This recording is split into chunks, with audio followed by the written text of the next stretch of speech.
Hello dear all, कैसे आप सभी। आई होप आप सभी बढ़िया होंगे। तो आज हम आपके लिए लेकर आए हैं सैनिक स्कूल 2023 का क्वेश्चन पेपर। किस तरीके के क्वेश्चन इसमें रहे थे, क्या क्या कॉन्सेप्ट, क्या क्या फॉर्मूले इसमें यूज़ हुए हैं, किस तरीके के क्वेश्चन एग्जाम में आए हैं, क्या पैटर्न आपको यूज़ करना है, ये सभी हम आपको आज जानकारी देने वाले हैं। तो वीडियो को लास्ट तक ज़रूर देखिएगा। इसके हमने दो पार्ट्स बनाए हैं। फर्स्ट पार्ट में आपको कुछ एक क्वेश्चन दिखाए हैं, उसी तरीके से सेकेंड पार्ट में आपका पूरा का पूरा क्वेश्चन पेपर सॉल्व कराएंगे। तो चलिए बिना किसी टाइम वेस्ट किए बढ़ते अपने क्वेश्चन पेपर की तरफ। चैनल को लाइक शेयर सब्सक्राइब करना ना भूलिएगा और अपने दोस्तों के साथ ज़रूर इसे शेयर करें। जो भी उम्मीदवार, जो भी एस्पिरेंट 2024 की तैयारी कर रहा है या आने वाले टाइम में किसी भी एग्ज़ाम की तैयारी कर रहा है, तो वो ज़रूर इस क्वेश्चन पेपर को ज़रूर देखें। चलिए जी बढ़ते हैं अपने क्वेश्चन पेपर की तरफ।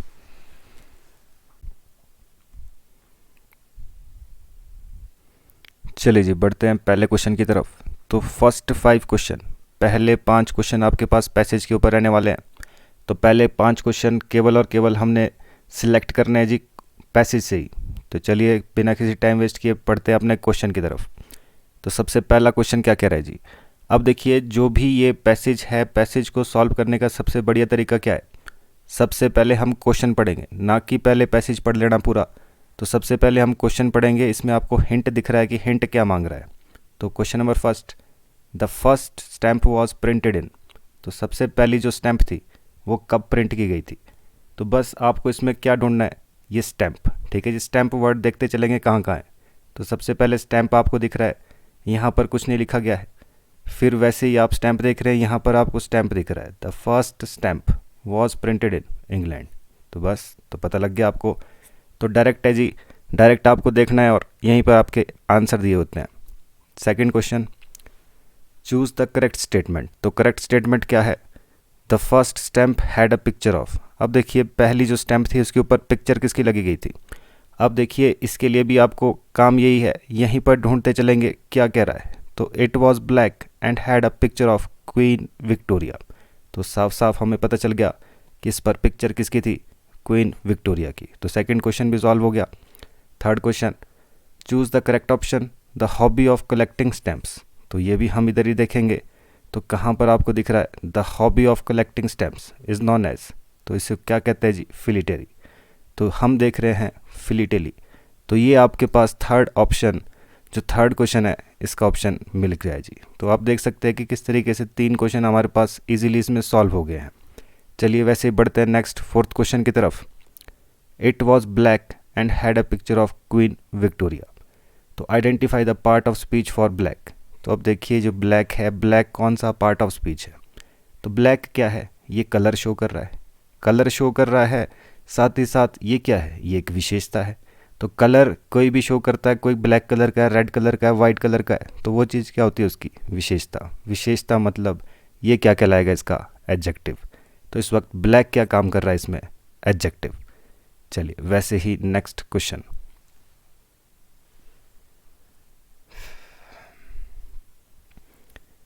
Choose the opposite of send. तो सेंड का अपोजिट क्या होता है। अब देखिए सेंड क्या है, भेजना। तो इसका उल्टा क्या होगा, रिसीव करना। तो सिंपल आपके पास ऑप्शन दिया गया है।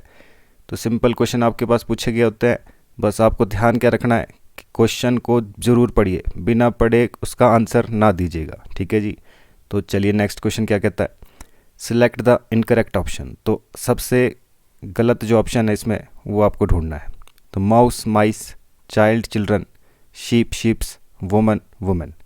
तो आप देख रहे हैं कि भाई इसमें क्या दिया गया है, सारे जो है प्लूरल दिए गए हैं, सब प्लूरल है सिवाय इस शीप्स के। तो शीप्स का प्लूरल, अब देखिए जो शीप है, शीप खुद में ही प्लूरल है, सिंगुलर भी शीप और वैसे ही प्लूरल भी शीप का शीप ही रहता है। तो शीप्स नहीं होता है, इसलिए हमारे पास सिक्स्थ ऑप्शन क्या हो जाएगा, गलत ऑप्शन है जी। चलिए वैसे ही नेक्स्ट क्वेश्चन, तो आइडेंटिफाई द क्वेश्चन टैग। तो क्वेश्चन टैग इसमें ढूंढना है। तो क्वेश्चन टैग क्या होता है, जो लास्ट में क्वेश्चन पूछा गया होता है। तो यही आपके पास दिख रहा है, डजंट शी। तो डजंट शी क्या हो जाएगा, question tag. Next question, choose the option that does not come under gender. तो जेंडर के अंडर कौन सा इसमें से नहीं आता है। तो मैस्कुलाइन, फेमिनाइन, न्यूटर। तो masculine male female, neuter gender.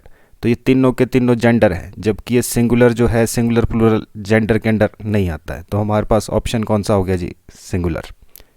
Next question, come and do your duty. तो come and do your duty ये क्या कर रहा है जी? तो ये कमांड दे रहा है आपको, कमांड दे रहा है कि भाई आओ अपनी ड्यूटी करो, कमांड दे, ऑर्डर दे। ये ऐसे सेंटेंसेस क्या होते हैं? Imperative sentence. तो जिसमें भी ऑर्डर, कमांड, रिक्वेस्ट, इन सब चीज़ों के बारे में बात की जाती है तो वो क्या होते हैं? Imperative sentences. चलिए next question, laughter is the best medicine. तो identify the kind of noun for laughter. तो लाफ्टर के लिए कौन सा नाउन है जी? ये तो नाउन कौन सा है जी? लाफ्टर। तो ध्यान रखिए लाफ्टर क्या है? एब्स्ट्रैक्ट नाउन है जी, एब्स्ट्रैक्ट नाउन। ठीक है जी। प्रॉपर नाउन किसी का नाम होता है। कॉमन नाउन क्या होते हैं जी? जो कॉमनली वर्ड यूज़ किए जाते हैं सभी के लिए, doctor, teacher, dog, boy, girl, इस तरीके से। कलेक्टिव नाउन क्या होते हैं जी? ऐसा वर्ड जो कलेक्शन शो करता है, आर्मी, ठीक है जी, पुलिस, ये सब चीज़ें क्या है? ये आपकी कलेक्टिव नाउन कहलाती है जी। तो वैसे ही जो लाफ्टर है, लाफ्टर क्या होता है आपके पास? Abstract noun. एब्स्ट्रैक्ट नाउन जुड़ा होता है हमारी फीलिंग्स के साथ। ठीक है जी। तो ये एब्स्ट्रैक्ट नाउन क्या है जी? लाफ्टर। चलिए जी next question, choose the correct statement where enough has been used as an adverb. तो एडवर्ब की तरह कहाँ पर इनफ का यूज़ किया गया है ये आपको देखना है जी। तो ध्यान रखें, अब इनफ के लिए क्या रूल है जी? अगर कभी भी आपके पास एडजेक्टिव के बाद कभी भी इनफ लिखा गया होता है तो वो एक एडवर्ब का काम करेगा जी। ध्यान रखेंगे, जब भी आपके पास एडजेक्टिव के बाद इनफ लिखा है तो वो एडवर्ब होता है। वैसे ही अगर नाउन से पहले कभी आपके पास इनफ लिखा गया है तो अगर नाउन से पहले इनफ लिखा गया है तो इनफ इस वक्त एक एडजेक्टिव का काम करता है जी। तो ध्यान रखेंगे इस चीज़ का, नाउन से पहले लिखा है तो एडजेक्टिव होता है, वैसे ही एडजेक्टिव के बाद लिखेंगे तो ये एक एडवर्ब का काम करता है। तो हम देख रहे हैं क्या लिखा है? Enough ink. तो इंक क्या है? इंक तो एक नाउन है, ठीक है जी, अनकाउंटेबल नाउन है। तो नाउन से पहले लिखा है तो ये क्या होगा? ये एडजेक्टिव होगा, तो इसमें तो एडवर्ब नहीं है। नेक्स्ट क्या कह रहा है? She has time enough. तो टाइम इनफ नहीं होता, पहली बात, इनफ टाइम होता है, ये तो पहले ही गलत लिखा गया स्टेटमेंट है। नेक्स्ट क्या देख रहे हैं जी? He was kind enough. तो काइंड क्या होता है? काइंड तो एडजेक्टिव होता है, ठीक है जी। कोई पर्सन कितना काइंड है, काइंड तो उसकी विशेषता, ये तो एडजेक्टिव है जी।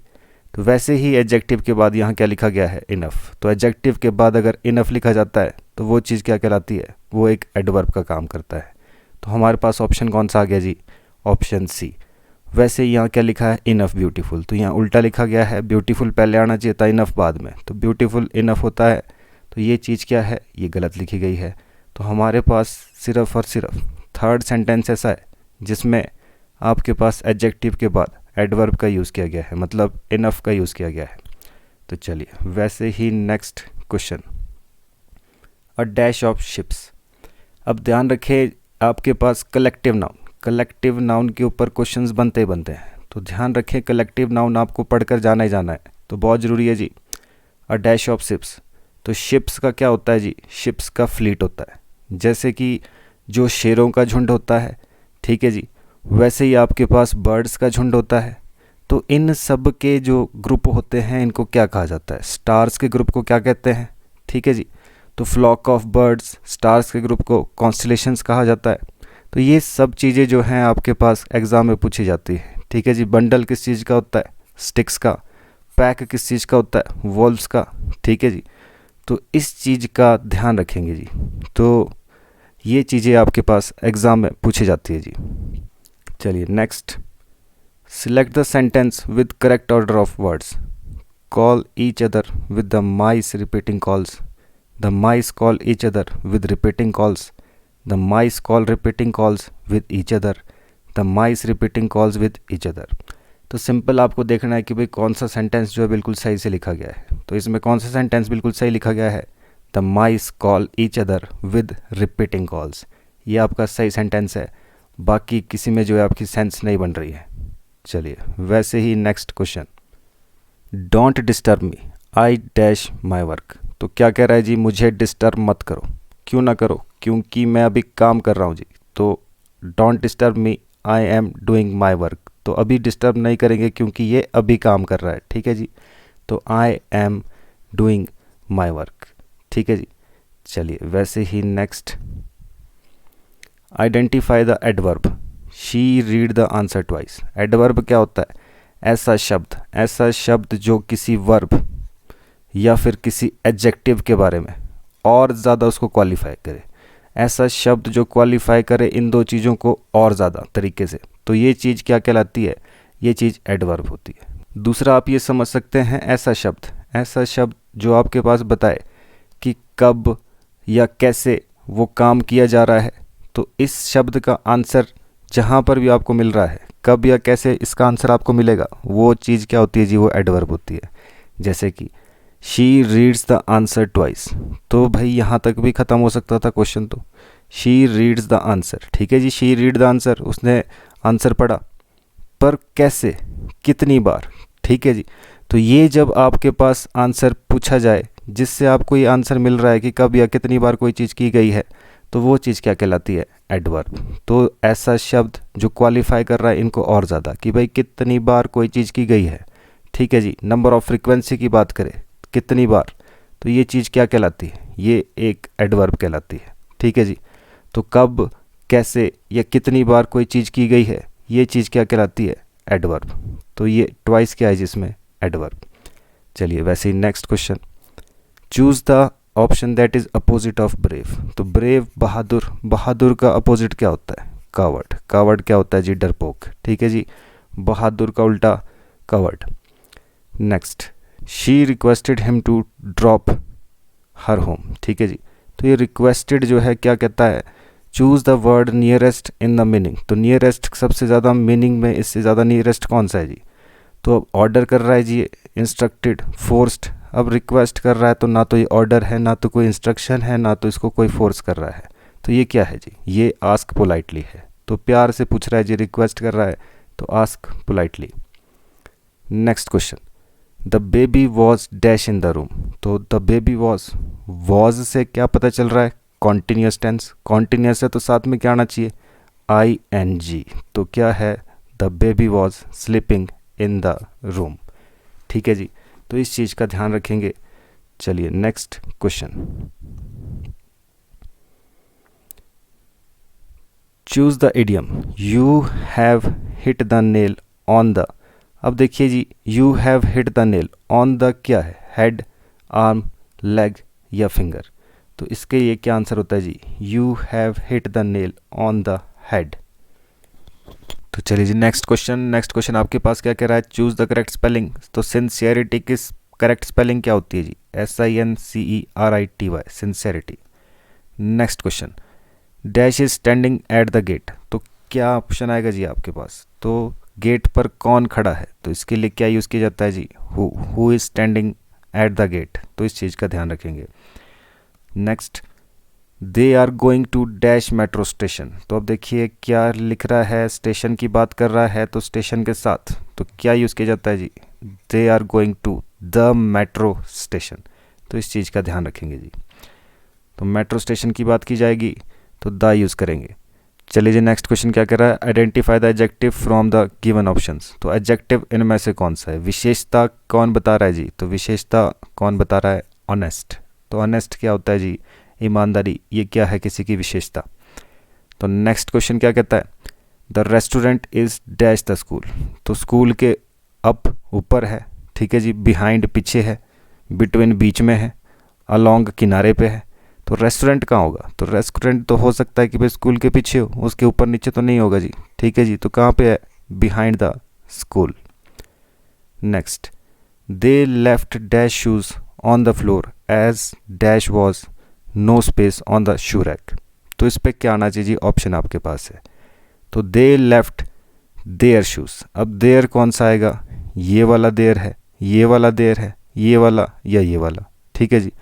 तो देयर कैसे लिखते हैं? ये तो नहीं है, देयर मतलब उनके शूज़। तो there, they left their shoes on the floor as there was no space on the shoe rack. तो क्या आना चाहिए कि भाई वहाँ पर कोई स्पेस नहीं था। तो वहाँ लिखना है तो क्या होता है जी? THERE। वैसे ही उनकी बात कर रहे हैं तो क्या यूज़ करते हैं? THEIR। तो they left their shoes on the floor as there was no space on the shoe rack, ठीक है जी। चलिए नेक्स्ट क्वेश्चन। तो अब हम बढ़ते हैं जी नेक्स्ट आगे मैथ्स के सेक्शन की तरफ। तो मैथ्स के क्वेश्चन देखेंगे किस तरीके से क्वेश्चन आए थे, कैसे हमको सॉल्व करने होते हैं। तो अब bullock cart is carrying 230 kg of sand to a construction site. If 4.65 kg sand slipped away on the way to the site, then find the amount of the sand that reach the site. तो क्या कह रहा है, लेकर चला था 230 kilo, ठीक है जी। 230 kg जो है ये सैंड लेके चला था, मिट्टी लेके चला हुआ है, रेत लेके चला हुआ है। वैसे ही 4.65 kg जो है वो स्लिप अवे हो गई। कहने का मतलब 4.65 kg ये तो बह गई जी। तो बची कितनी, यही तो पूछ रहा है ये। तो आपको पता है 230 में से अगर 4.65, पहली बात पॉइंट से कैसे माइनस करते हैं, जिसके पास पॉइंट नहीं होता ऐसे में पॉइंट सबसे लास्ट में लगता है और उसके बाद जीरो आप जितना चाहे उतना लगा सकते हैं। तो इसको माइनस कर देंगे इसमें से, 10 में से 5 गया, ठीक है जी। 10 में से 5 गया 5 हो गया, यहाँ 9 रह गया, यहाँ 2 है। तो 9 में से 6 गया 3 है, 9 में से 4 गया 5 है, तो ये 225.35। तो ये आ गया जी डी ऑप्शन आपके पास करेक्ट आंसर। तो चलिए आई होप ये चीज़ आपको समझ आई होगी। तो सिंपल क्वेश्चन था, इतना केजी लेकर चला था, इतना केजी उसमें से छूट गई है, तो बच्चे कितनी माइनस कर देंगे इसको जितना छूट गया है। चलिए नेक्स्ट क्वेश्चन। चलिए जी अगला क्वेश्चन क्या कहता है, if the speed of the car is reduced from 100 km/h to 50 km/h, then the time taken to cover the same distance will. तो क्या कहता है जी, अब इसको करने से पहले एक चीज़ मैं आपको समझा दूँ। जो स्पीड है और टाइम है ये एक दूसरे के उल्टे होते हैं। उल्टे मीन्स अगर स्पीड आपके पास ज़्यादा है, अगर स्पीड आपकी ज़्यादा है तो टाइम लगेगा आपको कम। वैसे ही स्पीड अगर आपकी कम है तो टाइम लगेगा ज़्यादा, ठीक है जी। ये तो ऑब्वियस सी बात है। अगर कोई बस 100 की स्पीड से जा रही है, ठीक है जी, तो उसको टाइम लगेगा कम। और वैसे ही अगर कोई बस 50 की स्पीड से चल रही है उसको टाइम लगने वाला है ज़्यादा। तो स्पीड ज़्यादा होती है तो टाइम कम लगता है, तो वैसे स्पीड कम होती है तो टाइम ज़्यादा लगता है, ठीक है जी। तो वही क्वेश्चन इसमें पूछ रहा है कि भाई अगर 100 की स्पीड से जा रहा था कोई आदमी, वो अपनी स्पीड 50 कर ले, कहने का मतलब स्पीड क्या कर ले, आधी कर ले, हाफ कर ले। तो बताइए कि टाइम के ऊपर क्या फ़र्क पड़ेगा। तो जब स्पीड कम हो जाएगी तो टाइम उतना ही बढ़ जाएगा, ठीक है जी। स्पीड आधी तो टाइम डबल लगेगा जी इसको, ठीक है जी। तो आधी कर दी स्पीड तो टाइम क्या लगेगा, उतना ही डबल। तो इस हिसाब से हमारे पास आंसर क्या आ गया जी, ऑप्शन नंबर सी। तो ऑप्शन नंबर सी, क्योंकि टाइम और स्पीड एक दूसरे के उल्टे होते हैं, स्पीड आधी कर दी तो टाइम क्या हो जाएगा, टाइम डबल लगने वाला है जी। चलिए next question. A train covers a distance of, तो ट्रेन का डिस्टेंस बोल रहा है 1862 किलोमीटर। तो 1862 किलोमीटर, ठीक है जी, विद अ स्पीड ऑफ 98। तो डिस्टेंस दिया है, स्पीड दी है 98 की। तो बताइए टाइम, टाइम निकालना है। तो टाइम का फॉर्मूला क्या होता है, डिस्टेंस अपॉन स्पीड। डिस्टेंस है 1862 का, स्पीड कितनी है जी, स्पीड है 98 की। तो 98 से कर लेंगे इसको डिवाइड। तो 98 से डिवाइड कर लेते हैं जिसको, 98 वन ज़ा 98, तो कितना बच गया, 16 में से 8 गया, 8 हो गया जी।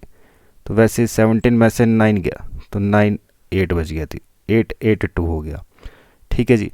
तो अगला किससे जाएगा, तो 98 9 से देखते एक बार, 9 8 ज़ा 72, 9 9 ज़ा 81, 81 और 7 कितना हो गया जी 88। तो पूरा प्रॉपर कट गया जी 19 से। तो हमारे पास आंसर कितना आ गया, हमारे पास आंसर आ गया जी 19, क्योंकि ये प्रॉपर कट गया था डिस्टेंस अपॉन स्पीड। तो कितना हो गया जी 19 आवर्स आंसर। तो 19 घंटे लगे जिसको। चलिए वैसे ही नेक्स्ट क्वेश्चन। चलिए जी अगला क्वेश्चन क्या कहता है, find the sum of 4 digit greatest number and 6 digit smallest number each having 3 different digit. अब देखिए कंडीशन क्या बोल रहा है, 3 डिफरेंट डिजिट होने चाहिए, 4 डिजिट का सबसे बड़ा नंबर लिखना है, 6 डिजिट का सबसे छोटा नंबर लिखना है।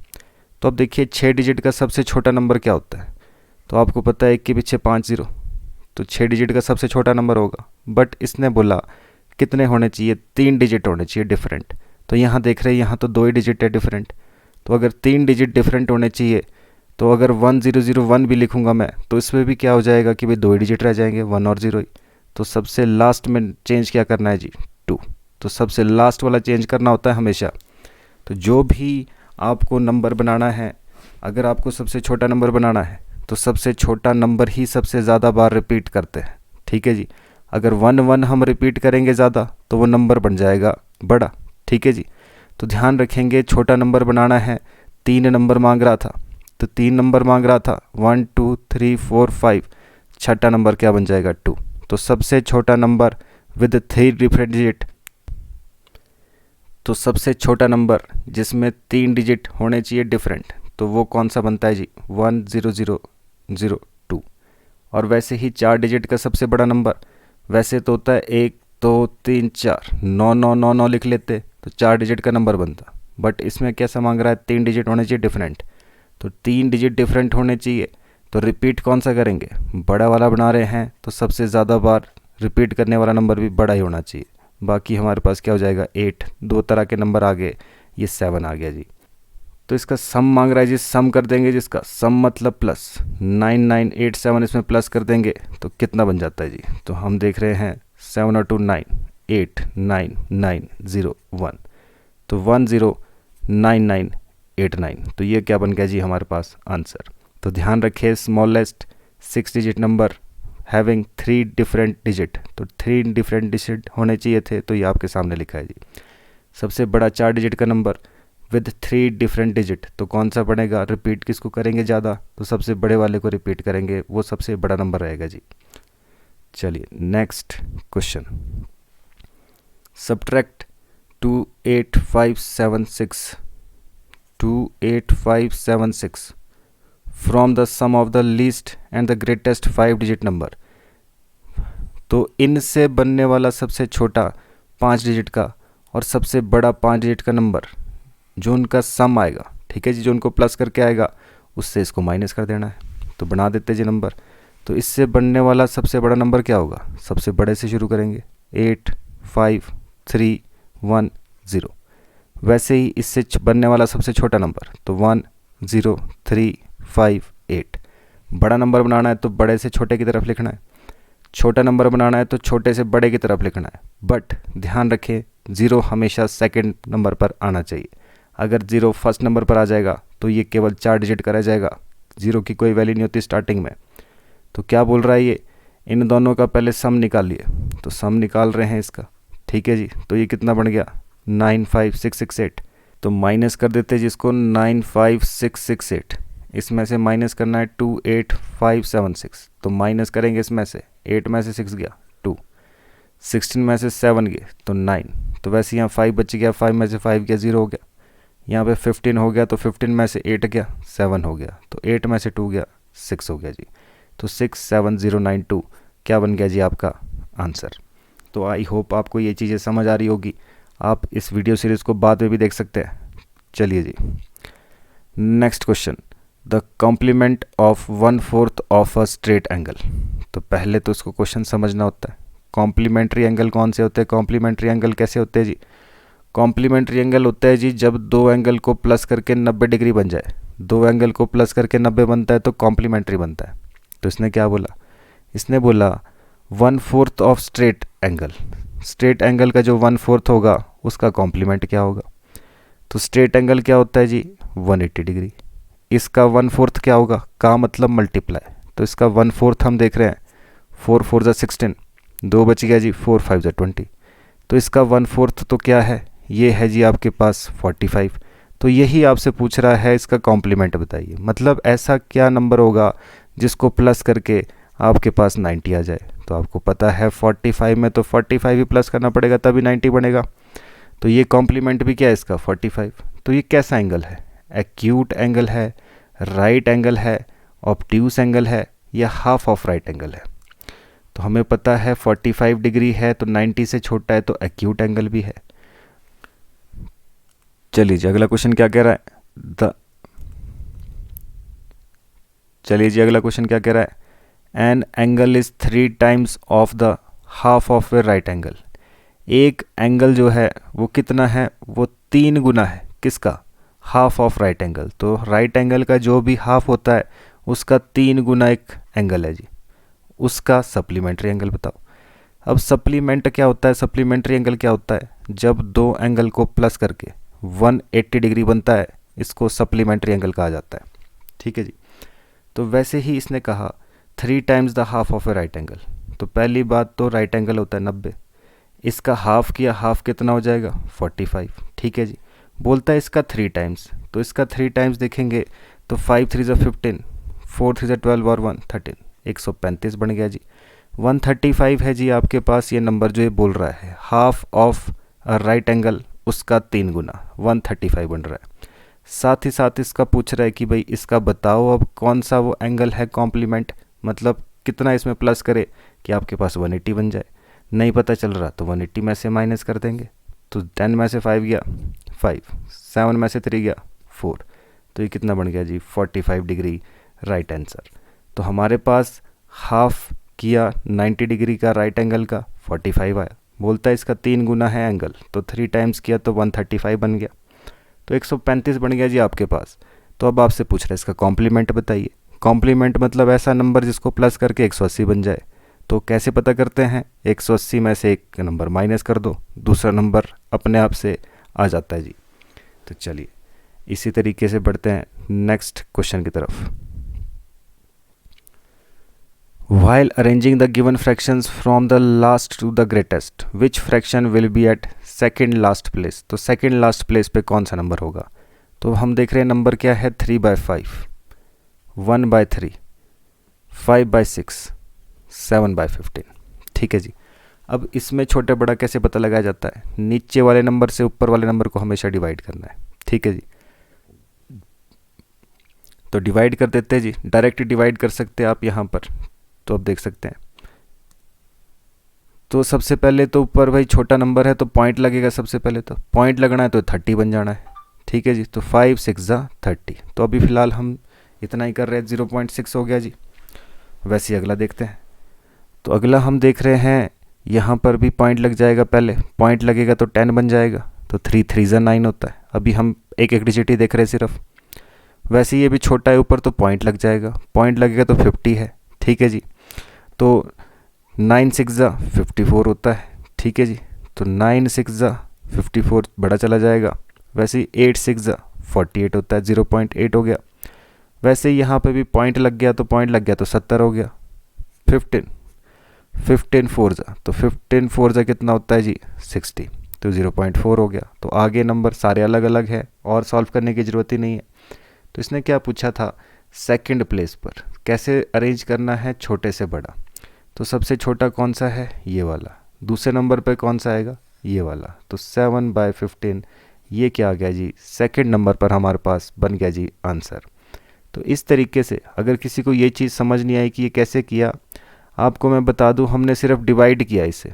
ठीक है जी। पहले नंबर को डिवाइड किया तो पॉइंट लग गया, पॉइंट लग गया तो 30 हो गया, 5 6 ज़ा 30। तो इसी तरीके से नीचे वाले नंबर से ऊपर वाले नंबर को हमने सबको डिवाइड किया है एक एक डिजिट तक। ठीक है जी। तो वहीं पर हमारे को पता लग गया कि ये सेकंड नंबर पर आने वाला नंबर है। डायरेक्ट ना भी आए तो आप साइड में डिवाइड करके देख सकते हैं जी। ठीक है जी। तो जो ये आ रहा है वो आपके पास आंसर बन रहा है। चलिए नेक्स्ट क्वेश्चन। तो चलिए जी नेक्स्ट क्वेश्चन क्या कह रहा है, arrange the following fractions in ascending order. तो असेंडिंग ऑर्डर में इसको अरेंज करना है, तो मतलब छोटे से बड़े लिखना है। तो नंबर क्या क्या है, 2/3, 5/6, 7/8 और 9/14। काम क्या होता है जी, काम वही है डिवाइड करने का, नीचे वाले नंबर से ऊपर वाले नंबर को डिवाइड करना है। तो पहला तो हम देख रहे हैं पॉइंट लग जाएगा सीधा, तो 20 हो गया। तो 3 6 ज़ा 18, तो 0.6। अभी भी 18 हुआ है, 20 था, 2 बच रहा है, तो 0 लगता रहेगा, 20 बनता रहेगा। तो 3 6 ज़ा 18, 3 6 ज़ा 18 चला रहेगा, 6 6 6। आगे देखेंगे पॉइंट लग गया तो ये 50 हो गया। तो 6 8 ज़ा 48 हो गया। फिलहाल यहीं तक देखते हैं। फिर अगला आप देख रहे हैं कि भाई 7/8 है, फिर से पॉइंट लग गया तो 70 बन गया। ये 8 8 ज़ा 64 क्लैश हो गए, बाद में देखते अगर ज़रूरत पड़ेगी तो 90 हो गया जिधर पॉइंट लगने पर।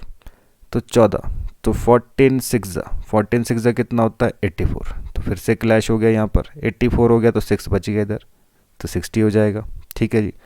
तो हमें पता है 14 4 ज़ा 14 4 ज़ा कितना होता है 56। तो हमारे पास हम देख रहे हैं ये 66 तक जा रहा था, ये 64 तक जा रहा है। तो नंबर कौन सा छोटा या बड़ा है? तो ये पॉइंट के बाद का पहला डिजिट देख रहे हैं ये 6 है, 8 है, 8 है, ये 6 है। दूसरा डिजिट देख रहे हैं ये 6 है, ये 4 है। तो सबसे छोटा नंबर ये है, उसके बाद इसका नंबर है। तो मतलब पहले 9/14 आएगा, उसके बाद 20/3 मतलब 2/3 आएगा। तो 9/14 के बाद 2/3 इस ऑप्शन में आपको दिखाई दे रहा है। तो आपके पास आंसर यहाँ पर हो चुका है जी। तो ध्यान रखें, बस हमने डिवाइड करना है। अगर आपको ऐसे समझना है तो साइड में डिवाइड करें और पूरा पूरा आंसर इसका निकालें, आपको लग जाएगा पता कौन सा छोटा है कौन सा बड़ा है। Next question. तो चलिए जी, अगला क्वेश्चन क्या कह रहा है? The normal body temperature of a human being is 37 degree Celsius, convert it into degree Fahrenheit. तो फ़ारेनहाइट में चेंज करना है। तो सबसे पहली बात मैं आपको बता दूं, डिग्री सेल्सियस में सेल्सियस की बात करें तो नॉर्मल ह्यूमन बॉडी जो टेम्परेचर होता है वो 37 डिग्री सेल्सियस होता है, ठीक है जी। और वैसे ही अगर फ़ारेनहाइट की बात करें तो वो 98.6 डिग्री फ़ारेनहाइट के बराबर होता है लगभग, ठीक है जी। तो ये हमारे पास जो एग्जैक्टली इसके साथ लगभग मैच कर रहा है, तो 98.5 डिग्री फ़ारेनहाइट है।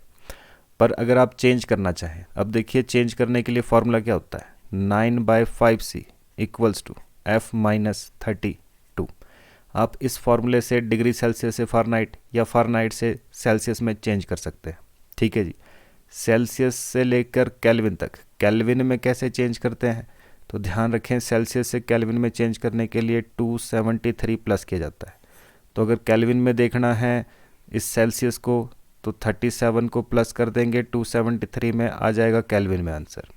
और वैसे ही अगर फ़ारेनहाइट में चेंज करना है तो सेल्सियस की जगह वैल्यू पुट करेंगे और आंसर। तो जैसे कि 9/5 multiply by 37 equals to F-32, ठीक है जी।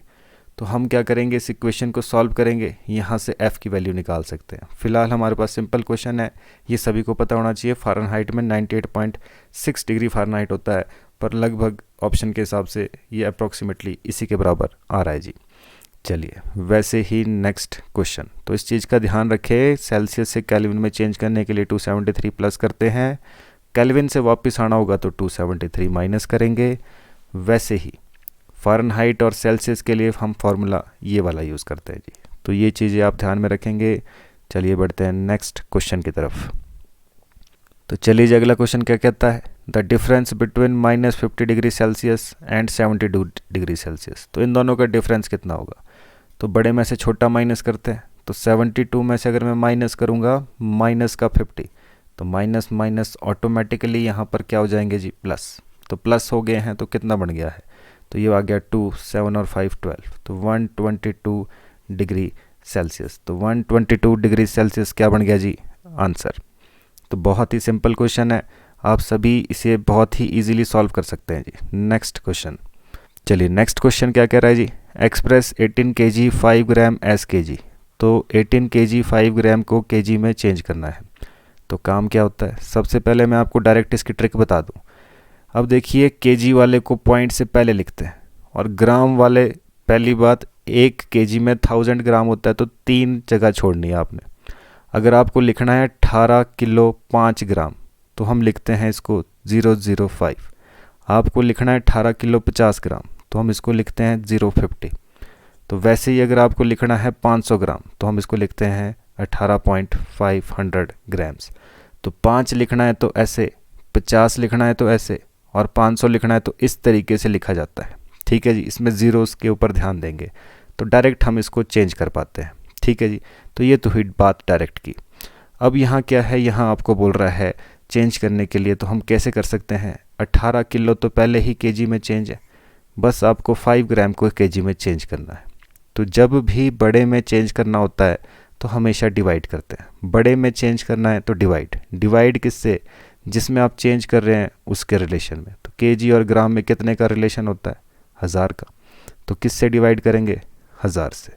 तो डिवाइड कर दिया तो कितना बन गया? 0.005। तो 18 में जब इसको प्लस कर देंगे तो कितना बनेगा? तो यही तो बनेगा 18.005, जिसको कि आप डायरेक्ट लिख सकते हैं, जिसमें आपको चेंज करने की भी ज़रूरत नहीं है। तो 18.005 आंसर जी। Next question. तो अगला क्वेश्चन क्या कहता है? Find the number of zeros on 1 kilometre when you convert a kilometre into millimetre. तो जब 1 किलोमीटर को मिलीमीटर में चेंज किया जाएगा, ज़ीरो कितनी आएगी? तो किलोमीटर से किस में जाना है? मिलीमीटर में। तो डायरेक्ट तो नहीं जा सकते, पहले किलोमीटर से जाते हैं जी मीटर में, मीटर के बाद क्या आता है जी? सेंटीमीटर, सेंटीमीटर के बाद क्या आता है? एमएम।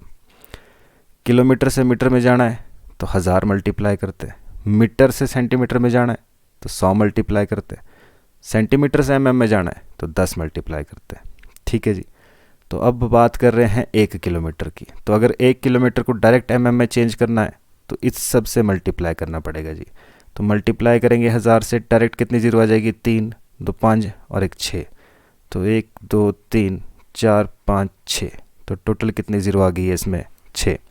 तो डायरेक्ट क्वेश्चन है जी। ठीक है जी। तो एमएम में चेंज करना था, किलोमीटर से डायरेक्ट नहीं करेंगे, पहले मीटर में जाएंगे। 1 किलोमीटर में 1000 मीटर, 1 मीटर में 100 सेंटीमीटर और 1 सेंटीमीटर में 10 एमएम होते हैं। तो जो भी चेंज करना है बस मल्टीप्लाई कर देते हैं, जहाँ तक भी करना है। सेंटीमीटर तक करना होता तो हम इसको यहीं तक करते, मीटर तक करना होता तो हम इसको यहीं तक करते। तो ये आ गया जी आपके पास 6 ज़ीरोज़ आंसर। चलिए next question. Which of the following is the correct representation of 99? तो 99 कैसे लिखते हैं जी? पहली बात, 99 क्या होता है? 90 और 9। तो 90 कैसे लिखते हैं? 90 है 100 से 10 कम, तो XC होता है जी 90। और 9 कैसे लिखते हैं? IX। ये आ गया जी 9। तो XC IX। जिन्होंने रोमन नंबर की वीडियो नहीं देखी है वो चैनल पर रोमन नंबर की वीडियो ज़रूर देखें, पूरा का पूरा कॉन्सेप्ट आपको समझ आ जाएगा। पूरे 3000 तक रोमन नंबर। ठीक है जी, 3000 तक रोमन नंबर आप लिख पाएंगे इजीली। तो चलिए नेक्स्ट क्वेश्चन। चलिए जी अगला question, find the value of this. तो आप देख रहे हैं कि भाई रोमन नंबर लिखा हुआ है यहाँ पे, तो इसको सॉल्व करना है और दोबारा से रोमन नंबर में लिखना है। तो पहला हम देख सकते हैं क्या है। तो M का मतलब क्या होता है जी? 1000। ठीक है जी। XL क्या होता है जी? 40 और ये 2 लिखा है जी। तो ये कितना बन गया? 1042। अगला आप देख रहे हैं ये क्या है? C मतलब क्या होता है? 100। XC क्या होता है जी? XC होता है 90 और ये क्या है? 4। तो ये कितना हो गया जी? 194। और ये कितना लिखा है? LX कितना होता है जी? 60 और ये क्या है? 3। तो ये कितना बन गया? 63। तो वैसे ही क्या कह रहा है? इन दोनों को प्लस करना है, तो प्लस करना है तो प्लस कर देंगे। 194 को इसमें प्लस कर देंगे, 4 और 2 6, ये 13 हो गया। तो 1236 बन गया जी। ठीक है जी, 1236 बन गया इधर। तो वैसे ही 63 इसमें से क्या करना है? माइनस करना है। तो 1236 में से 63 को माइनस करेंगे, कितना बच गया जी? ये बच गया 3। ठीक है जी।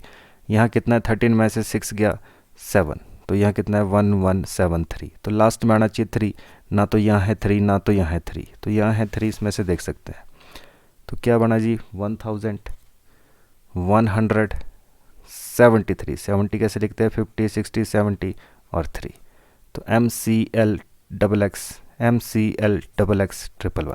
तो ये बन गया जी आपके पास 1173, 1173। चलिए नेक्स्ट क्वेश्चन। चलिए जी नेक्स्ट क्वेश्चन क्या कह रहा है? Name the type of an angle whose measure is 29 degree more than the difference of 136 and 77 degree. तो कह रहा है 136 डिग्री और 77 डिग्री का जो डिफरेंस है, ठीक है जी, तो जो इनका डिफरेंस है उससे 29 ज़्यादा, तो उनसे जो 29 ज़्यादा आ रहा है, ठीक है जी, तो वो कितना बन रहा है? 88 डिग्री। तो बताइए कि वो कौन सा एंगल है? क्या एक्यूट एंगल है, ऑब्ट्यूस है, रिफ्लेक्स है या राइट एंगल है? तो 90 डिग्री से कम है, 90 डिग्री से कम है तो क्या बोलते हैं इसको? इसको कहेंगे एक्यूट एंगल। तो क्वेश्चन किसी भी तरीके से आ सकता है, आपको बस क्वेश्चन को समझना है। चलिए नेक्स्ट क्वेश्चन। तो अगला क्वेश्चन क्या कहता है? Which of the angles in the given figure is larger than 2 right angles. तो 2 राइट एंगल मतलब कितना होता है? 2 राइट एंगल का मतलब तो 180 डिग्री होता है। राइट एंगल मतलब 90, दूसरा भी 90, प्लस कर देंगे तो कितना बनेगा? 180 डिग्री। तो ये क्या पूछ रहा है? इसमें से कौन सा एंगल जो है वो 180 डिग्री से भी ज़्यादा है, ठीक है जी। चलिए तो हम देख सकते हैं एंगल ए। तो ये एंगल ए देख रहे हैं आप, 180 डिग्री होता है ये, बिल्कुल सीधी लाइन। तो 180 से भी कम है ये, ठीक है जी, कम है तो ये तो नहीं हो सकता एंगल। एंगल बी आप देख रहे हैं ये भी 180 से कम है, छोटे छोटे एंगल है, जबकि ये एंगल सी जो है ये आपके पास सबसे बड़ा इसमें एंगल दिखाई दे रहा है, और यही वाला एंगल जो है ये आपके पास 180 डिग्री से ज़्यादा बनेगा जी, क्योंकि अगर सीधी लाइन देखते तो ये होता है 180 डिग्री, ठीक है जी, 180 डिग्री होता है इसके ऊपर, तो ये 180 डिग्री से भी ज़्यादा जा रहा है, तो ज़्यादा जा रहा है तो ये बन गया जी आपके पास एंगल सी, जो कि 180 डिग्री से ज़्यादा है जी। चलिए नेक्स्ट क्वेश्चन। अगला क्वेश्चन क्या कहता है, read the given statement and choose the right option. All chords of a circle are diameters. सारी की सारी जो भी लाइंस होती है सर्कल में वो डायमीटर है। इसका कहने का मतलब ये यहाँ लाइन मारो, चाहे यहाँ मारो, चाहे यहाँ मारो, यहाँ मारो, ये सारे डायमीटर है। दूसरा क्या कहता है, diameter is the longest chord of the circle. जो डायमीटर है वो क्या है, वो सबसे लंबी जो कॉर्ड है, सबसे लंबी लाइन है। तो इन दोनों में से कौन सा ट्रू है, तो ऑब्वियस सी बात है हर कोई लाइन तो डायमीटर होती नहीं है, तो स्टेटमेंट बी बिल्कुल ट्रू है, तो only statement B is true, ये आपका राइट आंसर बन गया जी। तो चलिए नेक्स्ट क्वेश्चन। तो अगला क्वेश्चन क्या कहता है, the product of place values and face values of 6 in this. तो इसमें 6 की प्लेस वैल्यू और फेस वैल्यू को मल्टीप्लाई करना है। तो 7 8 6 0 4 4 3, इसमें 6 की प्लेस वैल्यू क्या होगी, 6 की प्लेस वैल्यू क्या होती है, इसके पीछे जितने भी नंबर है सारे ज़ीरो बना दो, बन गई आपके पास प्लेस वैल्यू। फेस वैल्यू क्या होती है, जैसा काम वैसा नाम, जैसा दिख रहा है जी वही इसकी फेस वैल्यू है। 6 की फेस वैल्यू 6 ही होती है, 7 के 7 है, 8 की 8, सब की वही। तो 6 6 36, ठीक है जी, और साथ में कितनी है 4 0, 1 2 3 4। ये जो ऑप्शंस है ये इसमें आपके पास गलत दिए गए थे, ठीक है जी, तो इसका आंसर क्या है 36 1 2 3 4। तो यही जो है इसकी प्लेस वैल्यू है, ठीक है जी, इतने इसमें डिजिट ही नहीं है जितने किसने इसमें ऑप्शन दिए गए हैं। तो ये आपके पास क्या बन गया जी आंसर, तो 3 6 0 0 0 0 ये क्या है जी answer. Next question, find the smallest 5 digit number using 3 different digit. तो 3 डिफरेंट डिजिट होने चाहिए, 5 डिजिट का नंबर है, और कैसा है स्मॉलेस्ट। तो ये हमने पहले डिस्कस किया है, ऐसा नंबर स्मॉलेस्ट बनाना है तो फर्स्ट 1 से शुरू होगा, बाकी 0 हो गए, सबसे छोटे वाले नंबर को सबसे ज़्यादा बार रिपीट करते हैं, और लास्ट में कितना आएगा जी, लास्ट में आएगा 2। नेक्स्ट अगला question, if a number is divisible by both 8 and 3, ठीक है जी, 8 और 3 दोनों से डिवाइड हो रहा है, then by which number other number will it always be divisible. तो किस इसके अलावा दूसरे नंबर से, तो 8 से तो बोला इसने कि भाई 8 से तो होगा ही होगा, पर इसके अलावा किससे होगा, तो इसके अलावा ऐसा नंबर जो 8 और 3 दोनों से डिवाइड हो रहा है वो 24 से भी डिवाइड होगा हमेशा, ठीक है जी। तो ऐसा नंबर जो 8 और 3 से डिवाइड हो रहा है इनके अलावा वो 24 से भी डिवाइड होगा, ठीक है जी, इस चीज़ का ध्यान रखेंगे। चलिए नेक्स्ट क्वेश्चन,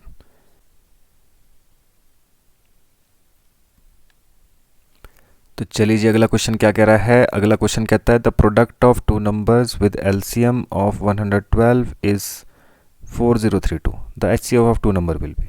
तो देखिए एक चीज़ हमेशा ध्यान रखें, एक फार्मूला हमेशा आपके पास पता होना चाहिए जी आपको, एलसीएम इंटू एचसीएफ। जब भी हम किसी 2 नंबर के एलसीएम और एचसीएफ को मल्टीप्लाई करते हैं तो ये किसके बराबर निकलता है, उन 2 नंबर के मल्टीप्लिकेशन के बराबर, ठीक है जी, प्रोडक्ट ऑफ 2 नंबर्स। तो ये हमेशा ही आपको ध्यान रखना है। कहने का मतलब एलसीएम मल्टीप्लाई करेंगे एचसीएफ के साथ तो ये किसके बराबर निकलेगा, पहला नंबर मल्टीप्लाई बाय दूसरा नंबर, ठीक है जी। तो अब इसमें क्या दिया गया है, इसमें प्रोडक्ट भी आपको दिया है, इनको मल्टीप्लाई करके कितना आ रहा है वो आपको दिया है 4032। इसमें एलसीएम भी आपको दिया है, एलसीएम 112 है, बस आपको एचसीएफ निकालना है, ठीक है जी। तो एचसीएफ निकालना है तो कंडीशन आपके सामने है, अब एचसीएफ निकालना है, इसको यहीं रखेंगे, 112 को परे भेज देते हैं, परे जाके क्या करेगा, यहाँ पे मल्टीप्लाई कर रहा है तो परे जाके ये क्या करेगा जी डिवाइड, तो 4032 को डिवाइड कर देंगे 112 से। तो आप चाहें तो साइड में 112 से इसको डिवाइड कर सकते हैं 4032 को, तो 3 ज़ा 3 2 ज़ा 6, 3 1 ज़ा 3, 3 1 ज़ा 3, तो 13 में से 6 गए 7 हो गए जी, वैसे 9 में से 3 गए 6 हो गए जी, ठीक है जी। तो 672, तो 2 6 2 ज़ा 12, तो 36 से करेंगे जी कितना बन गया 6 2 12, 6 1 6 और 1 7, 6 1 6, तो कट गया जी पूरा का पूरा नंबर। तो आंसर कितना आ गया आपके पास 36। तो हमेशा ध्यान रखें LCM into HCF equals to product of two numbers. तो दो नंबर के मल्टीप्लाई कर लो और उनका एचसीएफ मल्टीप्लाई कर दो एलसीएम के साथ, तो वो कितना होता है, बराबर रहता है जी। तो LCM into HCF equals to product of two numbers, इस चीज़ का ध्यान रखेंगे। नेक्स्ट क्वेश्चन, चलिए जी नेक्स्ट क्वेश्चन क्या कह रहा है, the cost of a dozen headphone. तो एक दर्जन हेडफोन की कीमत है 78,564 रुपये। समर को 5 हेडफोन खरीदने हैं, तो बताओ कि कितने रुपए देने पड़ेंगे उसको। तो अब देखिए डायरेक्ट आपके पास इस चीज़ को किया जा सकता है यूनिटरी मेथड से। कहता है एक दर्जन मतलब 12 हेडफोन, तो 12 हेडफोन की कीमत है 78,564 रुपये। ठीक है जी। अब क्या कहता है, समर को 5 लेने हैं, तो पहले हम निकालेंगे हमेशा एक की। यूनिटरी मेथड क्या बोलता है, एक का पता करो फिर आपको हर चीज़ का पता लग जाएगा। तो एक की वैल्यू निकालने के लिए क्या करना पड़ता है, हमेशा डिवाइड। ठीक है जी, तो क्या करते हैं, डिवाइड। तो 12 से इसको डिवाइड कर देंगे, एक की कीमत पता चल जाएगी। जैसे कि फॉर एग्ज़ाम्पल 100 बच्चों को दिए 100 रुपये, एक बच्चे को कितना मिलेगा। अगर 100 बच्चों को सबको बराबर बराबर हमने बांटे हैं, 100 बच्चों में 100 रुपये बांटे, तो एक बच्चे को कितने मिलेंगे, हाँ बोलेंगे 1 रुपये। तो कैसे आया वो, डिवाइड करके। ठीक है जी। तो वैसे ही 5 का निकालना है, तो काम क्या है, तो जो भी एक की कीमत है, एक बच्चे को अगर 1 रुपया मिला तो 100 बच्चों को कितने मिलेंगे, हाँ बोलेंगे 100 रुपये फिर से। तो काम क्या हुआ, एक का पता था, ज़्यादा का निकालना है, ज़्यादा का निकालना है तो क्या करते हैं, मल्टीप्लाई। तो काम क्या है 78564, नीचे कितना है जी 12, मल्टीप्लाई क्या करेंगे जो निकालना है। तो 5 की कीमत निकालनी है तो 5 मल्टीप्लाई। तो अब कट कर देंगे जिसको, 6 से कट करते हैं, 6 2 12, 6 1 6, 18 हो गया, 6 3 18, छोटा पड़ रहा है तो पहले 0, तो 6 6 36 होता है। ठीक है जी। 9 6 54 होता है, 2 बच गया, 6 4 24, 2 से कट रहा है फिर से, 2 6 12, 2 5 10, 2 4 8, 2 7 14। जिसको नहीं समझ आया वो डिवाइड कर सकता है, डायरेक्ट 12 से डिवाइड कर देंगे इसको। अगर समझ नहीं आया तो डिवाइड कर देंगे, तो 5 से मल्टीप्लाई कर देंगे, 7 5 35, 5 4 20 और 3 23। ठीक है जी। तो वैसे 5 5 25 और 2 27, 5 6 30 और 2 कितना हो गया जी 32। तो 32,735, तो 32,735, तो ये कितना बन गया जी हमारे पास आंसर जी। तो आई होप ये चीज़ आपको समझ आई होगी। यूनिटरी मेथड से करते हैं हर एक चीज़। जब भी आपके पास ऐसा पूछा गया होगा, दर्जन की दी है, 12 की दी है, 24 की दी है, 5 7 9 जितनी भी पूछी जाए, काम आपके पास हमेशा ऐसे ही रहेगा। पहले एक की निकालो, 5 की, 10 की, जितनी की पूछी होगी वो उससे मल्टीप्लाई कर दो जी। चलिए नेक्स्ट क्वेश्चन, चलिए जी नेक्स्ट क्वेश्चन क्या कह रहा है, Trisha is arranging fruit juices for 40 classmates. तो 40 क्लासमेट्स के लिए फ्रूट जूस अरेंज करना है जी। She wants to serve 250 ml of juice to each of the classmate. हर एक बच्चे को 250 ml जूस मिलना चाहिए। ठीक है जी। What is the minimum number of tetra packs she requires to serving if each tetra pack contains 2.5 litres of juices. तो 2.5 लीटर 2.5 लीटर जो है जूस अगर एक टेट्रा पैक में आ रहा है, तो आपको बताना है कितने टेट्रा पैक चाहिए होंगे। तो अब देखिए पहले तो पता करते हैं टोटल कितना चाहिए। 40 बच्चे, सबको 250 ml। ठीक है जी। तो टोटल कितना बन गया जी 25 4 100, 2 आ गई और 0। ठीक है जी। तो सबसे पहली बात ये किस में है ml, टेट्रा पैक किस में है लीटर में, तो इसको भी लीटर में चेंज कर देते हैं। छोटे से बड़े, ठीक है, छोटे से बड़े में जब भी जाते हैं तो हमेशा डिवाइड करते हैं। डिवाइड किससे करेंगे, जितना रिलेशन होगा। तो ml और लीटर में कितने का रिलेशन होता है, 1000 का। तो 1000 से डिवाइड कर दिया तो ऑब्वियसली ये किस में चेंज हो जाएगा, लीटर में। तो 3 0 कट हो गई है, तो कितना आ गया जी 10 लीटर्स। तो 10 लीटर आ गया आपके पास। ठीक है जी। अब 10 लीटर बन गया है टोटल। तो अब आपको डिवाइड करना है 2.5 लीटर में।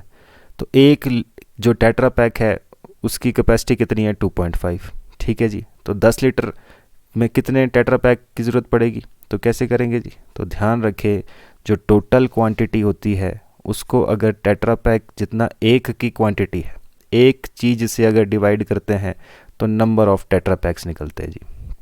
ठीक है जी। टोटल क्वांटिटी 10 लीटर है, 10 लीटर चाहिए आपको। ठीक है जी। तो कितने टेट्रा पैक चाहिए? जितना एक की क्वांटिटी है उससे डिवाइड कर देंगे। तो एक टेट्रा पैक 2.5 लीटर का है तो इससे डिवाइड कर देंगे। तो पहले पॉइंट हटाया तो ऊपर कितना हो गया जी? पॉइंट का 0 ऊपर चला जाता है जी, तो 100 बन गया। 25 4 ज़ा 100। तो टोटल 4 टेट्रा पैक जो है इसको चाहिए होंगे। चलिए जी, नेक्स्ट क्वेश्चन क्या कहता है? Compute the reciprocal of expression given below. तो उसका रेसिप्रोकल निकालना जी। रेसिप्रोकल होता है उल्टा, रिवर्स करना। तो पहले इसको सॉल्व करना है, फिर उसका रेसिप्रोकल बताना है। तो कट रहा है नंबर 15 3 ज़ा 45, 17 से कट रहा है, 17 2 ज़ा 34। तो 3 2 ज़ा कितना बन गया जी? 6 तो आया है नंबर। अब बोल रहा है इसको उल्टा कर दो। तो रेसिप्रोकल होता है उल्टा, तो रिवर्स कर देंगे, कितना बन जाएगा जी? 1/6। तो ध्यान रखिए, रेसिप्रोकल मतलब इसको उल्टा करना है। ठीक है जी। तो ये आपने देखे जी किस तरीके से हमने कुछ एक क्वेश्चंस लिए। आज हमने केवल 50 क्वेश्चंस लिए हैं। 25 क्वेश्चंस आपके पास मैथ्स के थे और वैसे ही 25 क्वेश्चंस हमने इंग्लिश के देखे। तो आई होप आपको ये चीज़ें समझ आई होगी। चैनल को लाइक शेयर सब्सक्राइब करना ना भूलिएगा। इसी तरीके से सेकंड पार्ट में हम देखेंगे किस तरीके के बाकी क्वेश्चंस हैं, उनको भी सॉल्व करेंगे।